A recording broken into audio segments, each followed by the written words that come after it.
సామెతల గ్రంథంలో ఎన్నో ఆత్మీయ పాఠాలు మనం నేర్చుకుంటున్నాం. ఇందులో కూడా కొన్ని ప్రవచనాలు కూడా చెప్పబడుతుంది. మన దైనందిన జీవితంలో జరిగే అనేకమైనటువంటి కార్యాల గురించి కూడా ఇక్కడ మనం తెలుసుకోవచ్చు. ఆత్మీయ సంగతుల గురించి మనం ధ్యానం చేస్తే 28:13 వచనాన్ని ఒకసారి చూద్దాం. అతిక్రమములను దాచిపెట్టువాడు వర్ధిల్లడు, వాటిని ఒప్పుకొని విడిచిపెట్టువాడు కనికరము పొందును. ఈరోజు మనము దేవుని యొక్క కనికరము పొందిన వారముగా ఉన్నాం. దేవుడు మనల్ని కనికరించాడు. అపోస్తలుడైన పేతురు కూడా అంటున్నాడు, మనము ఒకప్పుడు కనికరింపబడక అన్నాడు. ఒకప్పుడు కనికరింపబడక, ఇప్పుడు మనము దేవుడి చేత కనికరింపబడిన వారు. కనికరము అనేది తీర్పును మించి అతిశయపడుతుందట. కనికరము అనేది తీర్పును మించి అతిశయపడుతుంది. దేవుని వాక్యమే చెప్తుంది. కాబట్టి కనికరం, ఎప్పుడు మనం కనికరించబడ్డాం? దేవుని మహాప్రేమ మన మీద కనపరచబడింది. మన ప్రభు చెప్తున్నాడు కదా, మన పరలోకపు తండ్రి కనికరము గలవాడై ఉన్నట్టు. ఆ కనికరాన్ని ఎలా చూపించాడు ఆయన అంటే, ఆయన తనను నమ్మిన వారి కొరకును తనను నమ్మని వారి కొరకును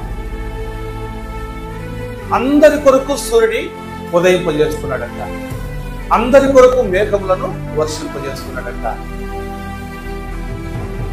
ఆయన తనకు ప్రార్థన చేసే వారికే వర్షం ఇచ్చి, తనకు ప్రార్థన చేసే వారికే పంటనిచ్చి, వారిని మాత్రమే పోషించడంగా తనకు ప్రార్థన చేయని వారికి కూడా వర్షం ఇస్తున్నాడు. వాళ్ళకు కూడా ఆహారం ఇస్తున్నాడు.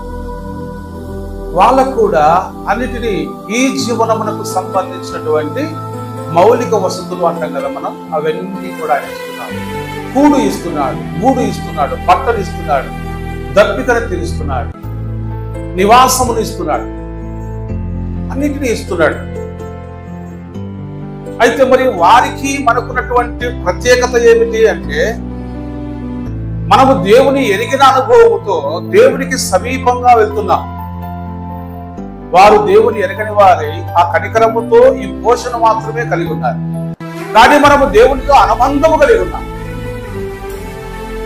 దేవుని యొక్క మమకారం మన మీద కుమ్మరించబడింది, దేవుని యొక్క కనికరం మన మీద కుమ్మరించబడింది. దాన్ని మనం అర్థం చేసుకున్నాం, మనం కనికరించబడినాము అని. రైతు ఆవేదన, దేవుడు ఇంకా వర్షాన్ని ఇవ్వలేదే చూస్తూ ఉంటాడు. అంతే, ఇచ్చినప్పుడు సంతోషిస్తాడు, కానీ జీవితం ఆయనకి ఇవ్వటం లేదు. కానీ ఇక్కడ మనం జీవితము ప్రభునకు సమర్పించుకున్నాం. పరలోకపు తండ్రికి మన జీవితాన్ని మనం సమర్పించుకున్నాం. ఇది ఎలా జరిగింది? ఆయన మన మనోనేత్రమును వెలిగించినాడు. ఒకటి, మనలో ఉన్నటువంటి లోపమును మనం గుర్తించగలిగినాం.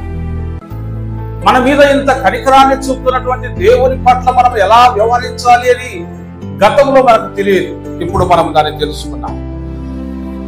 చూడండి, పేతురు చెప్పాడు మొదటి పత్రికలో 2వ అధ్యాయములో, ఎందుకు మనము కనికరించబడ్డా, ఎలా కనికరించబడ్డా? దేవుని వాత్సల్యము, దేవుని కనికరం మన మీద ఉండటను బట్టి. పేతురు సంఘానికి మరలా గుర్తు చేస్తున్నాడు. 2:10 చెబుతున్నాడు. చూడండి, ఒకప్పుడు అన్నాడు. ఒకప్పుడు అంటే యేసును ఎరుగక మునుపు, యేసు క్రీస్తును ఎరుగక మునుపు, దేవుని తెలుసుకొనక మునుపు, రక్షణ పొందక మునుపు, మార్పు చెందక మునుపు, బాప్తిసం పొందక మునుపు, ప్రభు యొక్క బల్లాను తీసుకొనక మునుపు. ఈ అనుభవాలు మనకేమీ లేవు ఒకప్పుడు. ఇవన్నీ మనం కనికరించబడిన తర్వాత ఆ కనికరములో మనకు దొరికినటువంటి గొప్ప స్వాస్థ్యం ఇవంతా కూడా. ఎందుకంటే మనము ఆయన ఎదుట మన అతిక్రమములను దాచిపెట్టుకోకుండా ఒప్పుకున్నాం. వారికే ఈ యొక్క కృప దొరికింది. యేసు ప్రభు వారి యొక్క బోధనలు విన్న చాలా మంది ఆయన ఎదుట వారి యొక్క పాపములను ఒప్పుకున్నట్లుగా వాక్యం చెప్తా ఉంది. ఒక స్త్రీని గురించి యేసు ప్రభు వారు చెప్తున్నారు, ఇదిగో ఈమె విస్తారముగా నన్ను ప్రేమించను కనుక ఈమె యొక్క విస్తారమైనటువంటి పాపములు క్షమింపబడెను అని చెప్తున్నాడు ఆయన. యోహాను సువార్త 7వ అధ్యాయం. ఆమె అక్కడ నోరు తెరిచి ఒప్పుకున్నట్లుగా ఎక్కడ లేదు, కానీ తన అంతరంగము ఆయన మీద వచ్చింది. తన అంతరంగములో పక్షాతాపం పడింది, కళ్ళలో కన్నీటిని చూపించింది. ఆమె కళ్ళ నిండా నీళ్ళు, ముఖములో పక్షాతాపం, హృదయం నిండా వేదన, ఇవన్నీ ప్రభు వారు అక్కడ గమనించినారు. ఈమె విస్తారముగా ప్రేమించింది. ఒక మనిషి దగ్గర మనం కింద కూర్చునే దానికే ఇష్టపడం, అలాంటిది ఆమె ప్రభు పాదముల దగ్గర కూర్చొని తల వెంట్రుకలతో ఆయన పాదములను గురించి కన్నీళ్లతో కడిగి ఎందుకు ఆ విధంగా చేస్తుందంటే తన ఏంటో, తన స్థితి ఏంటో, తనకు ఈ సమాజంలో ఉన్నటువంటి పేరేంటో, తను ఈ సమాజం నుండి ఎంత బాధలు, ఎంత నరకమును అనుభవిస్తుందో అదంతా ఆమె అక్కడ తెలుసుకుంది. ఆమె ఇప్పుడు కనికరించబడింది. అయితే అదే సమయంలో ఆమె వచ్చి ఆయనకు చేసి ఆ పరిచర్యను చూసినటువంటి ఆ ఇంటి వాడు, ఆ పరిచయుడు యేసు ప్రభువాన్ని శంకించడం ప్రారంభించాడు. ఈమె ఎలాంటిదో ఈయనకు తెలిసి ఉంటే ముట్టనిచ్చేవాడు కాదు అని అతడు కూడా అంతరంగములోనే మాట్లాడుకుంటున్నాడు. ఈ రెండు అంతరంగములను యేసు ప్రభువారు గమనించినాడు. పరిచర్య యొక్క అంతరంగాన్ని గమనించినాడు, పరిచర్య చేస్తున్నటువంటి స్త్రీని అంతరంగాన్ని గమనించినాడు. ఆమె విస్తారముగా ప్రేమించిందని యేసు ప్రభువారు నోరు తెరిచి చెప్పేసి ఆమె కనికరించబడినప్పుడు జీవితం ఆశీర్వదించబడింది. సమాధానంగా వెళ్ళమ్మా అన్నాడే, సమాధానముగా వెళ్ళు. ఆమె అసమాధానంతో ఆయన దగ్గరకు వచ్చింది, తన బాధతో తన దగ్గరకు వచ్చింది, వేదనతో వచ్చింది, ఇంత భారాన్ని మోసుకుని వచ్చింది. ప్రభువారు ముందుగానే లోకానికి ఒక పిలుపు తెచ్చినారు, ప్రయాసపడి భారము మోయుచున్న సమస్త జనులారా నా యొద్దకు రండి, నేను మీకు విశ్రాంతిని కలగజేస్తాను. ఇది నిజంగా అక్షర సత్యముగా ఆమె జీవితంలో జరిగింది. ఆమె యేసు ప్రభు దగ్గరికే వచ్చింది. ఆమె ఇంటికి యేసు ప్రభు పోలే, యేసు ప్రభు ఒక పరిచర్య భోజనానికి కూర్చున్నాడు. కానీ యేసు ప్రభు అక్కడ ఉన్నారని తెలుసుకొని ఆమె పరుగుని వచ్చింది. తన అతిక్రమములను ఆమె దాచిపెట్టలే, ఒప్పుకుంది. అంతరంగములో కార్యము జరిగింది. అన్నిసార్లు మనము నోరు తెరిచి చెప్పాల్సిన అవసరం లేదు దేవుడితో. మానవుడు ఒకవేళ అర్థం చేసుకోకపోతాడు కాబట్టి మనుషునికి మనం చెప్పగలగాలేమో, కానీ దేవుడు అన్ని సమయాలను మన అంతరంగాన్ని, మన నోటిని కాచేవాడిగా ఉన్నారు. ఆయన మనుషుని యొక్క ఆంతర్యమును ఎరిగిన వాడని యోహాను సువార్త 2వ అధ్యాయంలో చెప్పబడతా ఉంది. యేసు ప్రభు వారు ఒక మామూలు మనిషి కాదు. ఆయన మనుషుని యొక్క ఆంతర్యమును ఎరిగిన వాడు, మనుషుని అంతరంగము ఎలా పనిచేస్తా ఉందని తెలుసుకోదగిన వాడు, దాన్ని బట్టి ఆయన ప్రత్యుత్తరం ఇచ్చుటకు జ్ఞానము కలిగిన వాడు. ఆ అంతరంగంలో జరిగే ఆ అలజడిని బట్టి చక్కని ప్రత్యుత్తరం ఇచ్చడానికి ఆయన యొక్క జ్ఞానం ఉంది, ఆయన యొక్క వివేచన ఉంది. ఏ మనిషిని గురించైనా ఇంకొకరు సాక్ష్యం ఇవ్వాల్సిన అవసరం లేదు, ఆయనకు చెప్పాల్సిన అవసరం లేదు.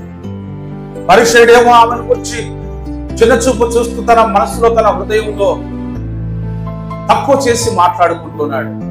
కానీ ఇప్పుడు ప్రభు ఆమెను హెచ్చించాడు. ఆమె కనికరించబడింది. ఒకప్పుడు అంటే చూడండి, యేసు దగ్గరికి రాకమునుపు, యేసు ప్రభును నమ్మకమునుపు, యేసు వైపు తిరగకమునుపు మనము సాధారణమైనటువంటి వారమే. సాధారణమైనటువంటి ఈ భూమి మీద అందరి కొరకు దేవుడు ఏ కనికరాన్ని చూపుతూ వచ్చాడో దానికి మాత్రమే పరిమితమైనటువంటి వారు. కానీ ఇప్పుడు దానికంటే అధికముగా మనం పొంది ఉన్నాం. ఇప్పుడు మనము అనుబంధము కలిగి ఉన్నాం, నిబంధనను కలిగి ఉన్నాం ఆయనతో. ఇప్పుడు ఆయన మనతో నిబంధన, మనము ఆయనతో నిబంధన. మన కొరకు ఆయన చేసిన నిబంధనకు మనము వారసులమై ఉన్నామని వాక్యం. ఒకప్పుడు ప్రజగా ఉండక ఇప్పుడు దేవుని ప్రజ అయితిరి.